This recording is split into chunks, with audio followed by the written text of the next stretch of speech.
बिस्मिल्लाहिर्रहमानिर्रहीम। प्यारे बच्चों अस्सलाम वालेकुम। मैं आपका सरंजम इकबाल किड्स ग्रामर स्कूल से।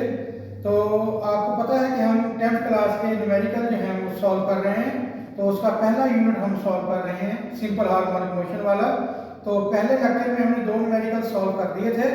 आज बेटा हम इसका तीसरा न्यूमेरिकल जो है वो आपके लिए सॉल्व करेंगे। तो आइए हम अब शुरू करते हैं न्यूमेरिकल नंबर 3 की तरफ। तो चलें शुरू करते हैं। तो ये देखें, मैंने आपके लिए तीसरा न्यूमेरिकल जो है वो खोला हुआ है। कहता है find the time period of simple pendulum, के सिंपल पेंडुलम का टाइम पीरियड फाइंड करना है जो कि 1 मीटर लंबा है। और ये टाइम सिंपल पेंडुलम जो है वो अर्थ पर भी रखा गया है बेटा और मून पर भी। जबकि जी की वैल्यू कह रहे हैं मून पर जो जी की वैल्यू है वो 1/6 है value of on the earth.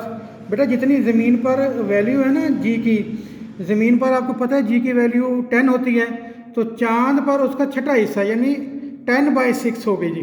तो ये जी की वैल्यू है मून पर और अर्थ की वैल्यू 10 मीटर पर सेकंड स्क्वायर है। तो ये डाटा हमने रीड कर लिया है, क्वेश्चन रीड कर लिया है। अब हम इसको बेटा सॉल्व करेंगे। तो आइए चल के हम अब इसको सॉल्व करने की कोशिश करते हैं जी। तो बेटा ये देखिए, मैंने आपके लिए क्वेश्चन नंबर 3 का डाटा लिखा हुआ है। पेंडुलम की लेंथ है 1 मीटर, जी की वैल्यू आपको पता ही है 10 मीटर पर सेकंड स्क्वायर होती है। जबकि मून पर जी की वैल्यू अर्थ के पर जी की वैल्यू का छठा हिस्सा है।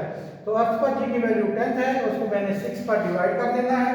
तो ये 6 पे मैंने इसको डिवाइड कर दिया है। तो आंसर भी निकाला हुआ है 1.67 मीटर पर सेकंड स्क्वायर। टाइम पीरियड अर्थ पर भी और टाइम पीरियड हमने मून पर भी फाइंड करना है। तो लेट्स स्टार्ट करते हैं जी इसको और इसका फार्मूला ड्रॉ करते हैं। DE = 2 पाई L/G √G। तो बेटा ये देख लें आपके सामने है। अब चूंकि टी ही फाइंड करनी है इसलिए अब इसको रीअरेंज करने की जरूरत नहीं है, सिंपल वैल्यूज पुट कर देनी है। 2 और पाई की वैल्यू होती है 3.40 और एल है आपके पास, आपको पता है वो 1 मीटर है। तो 1/जी की वैल्यू 10 होती है अर्थ पर, तो हमने जी की वैल्यू अर्थ की लिख दी है और उसको अंडर रूट कर देना है। तो बेटा जी अब हम इसको सॉल्व करते हैं। तो TE = जब मैं इसको मल्टीप्लाई करूंगा 2 को बन जाएगा 8 और 2 और 3 को 2 से मल्टीप्लाई किया तो 6 मल्टीप्लाई 1/10 है। ये देख लें, ये 1/10 है। मैंने 1 को 10 पे डिवाइड किया तो आंसर आ गया 0.1 अंडर रूट। तो जब मैं इसका अंडर रूट लूंगा 0.1 का, तो मैंने उसका अंडर रूट लिया हुआ है आपके लिए। तो वो आपको मैं बताता हूँ कि जो अंडर रूट बना है वो 0.32 अंडर रूट है।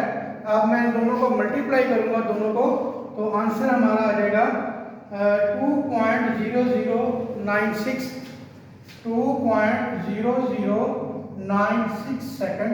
राउंड ऑफ करेंगे तो बन जाएगा 2 सेकंड। तो हमने अर्थ पर जो है टाइम पीरियड बेटा मालूम कर लिया है। अब हम जो है वो मून पर टाइम पीरियड जो है वो फाइंड करेंगे। तो टाइम पीरियड ऑन मून, तो उसका फार्मूला वही है 2 पाई L/G। अब जी मून की लेनी है √G। तो 2 पाई की वैल्यू होती है 3.14 और L है 1/, मून पर जी की वैल्यू हम निकाल के आए हुए हैं 1.67 √G। ये देख लें, मैं आपको दिखा देता हूँ, ये हमने निकाली हुई थी 1.67। तो वही जी की वैल्यू मैंने यहाँ पुट कर दी है। तो फिर वो आंसर में निकल आएगा 6.28 मल्टीप्लाई 1 को 1.67 से मैं डिवाइड करूंगा तो आंसर आ जाएगा, बहुत लंबा चौड़ा आंसर आएगा। मैं राउंड ऑफ कर देता हूँ 0.5988। तो लिख देता हूँ 0.598822 अंडर रूट जी। तो मैं इसका अंडर रूट लूंगा, तो अंडर रूट लेंगे कैलकुलेटर से, तो आंसर आया हुआ है बेटा आपके लिए 0.774।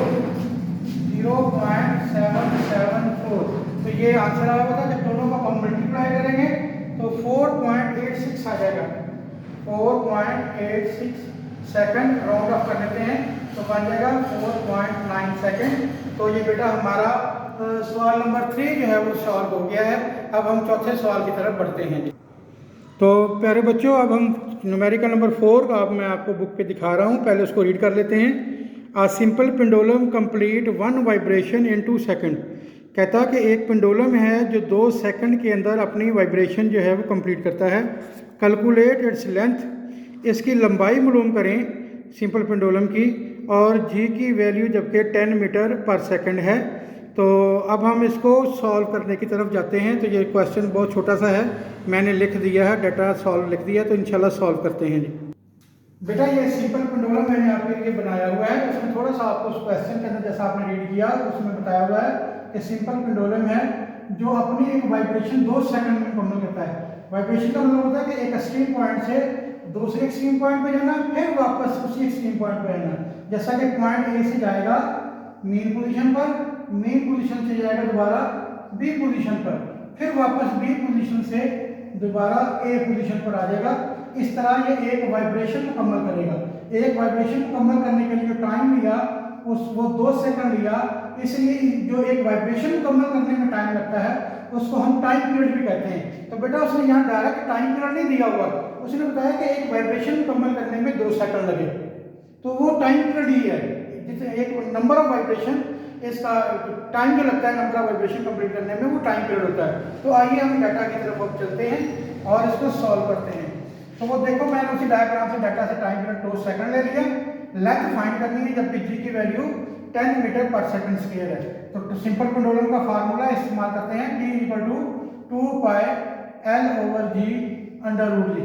अब चूंकि हमने L फाइंड करनी है तो फिर L उसके अंडर रूट के अंदर आई हुई है, तो उसके लिए स्क्वायर लेना पड़ेगा। लिखेंगे taking square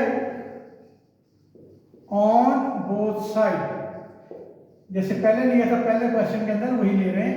T square is equal to 4 pi square L over जी।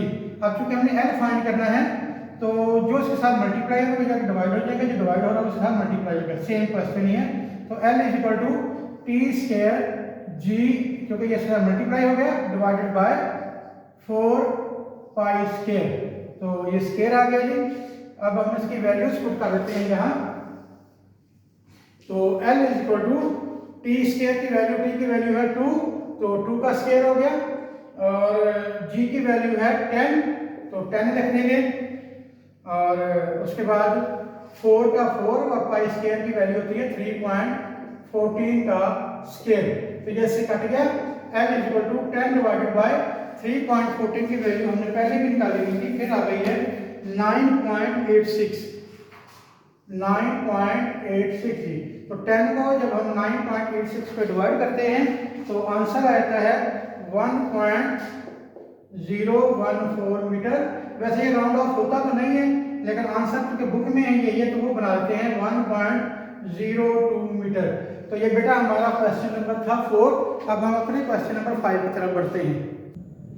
तो अब हम क्वेश्चन नंबर 5 की तरफ पढ़ रहे हैं। ये देखें मैं बुक पे दिखा रहा हूँ, वो कह रहा है कि 100 wave pass through the point, कि नंबर ऑफ वेव्स पैदा हो रही हैं रिपल टैंक के अंदर या किसी भी जगह पर, तो वो गुजर रही हैं एक पॉइंट से 20 सेकंड में, यानी 100 वेव्स पैदा हुई और वो 20 सेकंड टाइम लगा उन वेव्स को एक जगह से दूसरी जगह जाने में। What is the frequency, wave की फ्रीक्वेंसी क्या होगी, एंड द टाइम पीरियड, और वेव्स का टाइम पीरियड क्या होगा। 100 वेव्स हैं, 20 सेकंड टाइम लिया, उनकी फ्रीक्वेंसी क्या होगी और टाइम पीरियड क्या होगा। जबकि वेव की वेव लेंथ, जिसको बेटा लैम्डा से ज़ाहिर करते हैं, 6 सेंटीमीटर हो, तो उन वेव्स की स्पीड भी आपने जो है वो कैलकुलेट करनी है। तो ये 3-4 चीज़ें हमने इस क्वेश्चन में फाइंड करनी है। तो आइए बेटा हम इसको अब स्टार्ट करते हैं, इसको सॉल्व करने की कोशिश करते हैं जी। तो देखिए बेटा मैंने आपके सामने डाटा बना दिया है।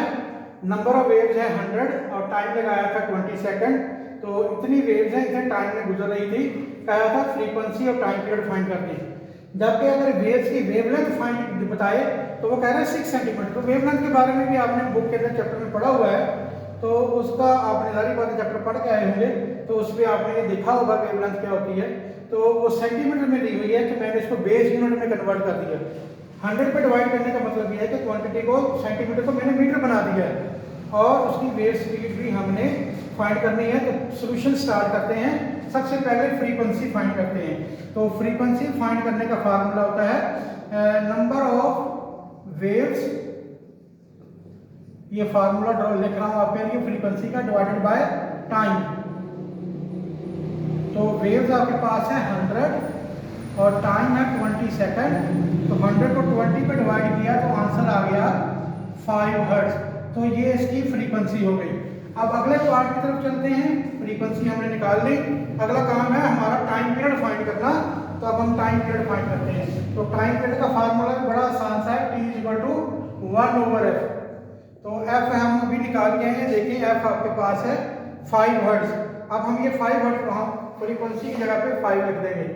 तो जब हम 1 को 5 पे डिवाइड किया तो मेरे ख्याल में आंसर आ जाएगा 0.2 सेकंड। 1 को 5 पे डिवाइड करें तो 0.2 आता है। बिल्कुल सही हो गया जी। आखिरी चीज हमने फाइंड करनी है, ये देखिए आपके लिए, वो है वेव की स्पीड, v फाइंड करनी है। तो वेव क्वेश्चन आपने पढ़ी हुई है जो फ्रीक्वेंसी, वेलोसिटी और वेवलेंथ के साथ है। तो वो फार्मूला हम लिखेंगे v = f लैम्डा। तो f आपके पास अभी निकाल के आए हैं, 5 हर्ट्ज है, यहाँ भी लिखा था f की वैल्यू। और लैम्डा अभी अब हमने बनाया था, ये देखिए लैम्डा वेवलेंथ को शो करता है, 6 सेंटीमीटर का डिवाइड करके ये बना था। तो वो साफ कर देते हैं 0.06।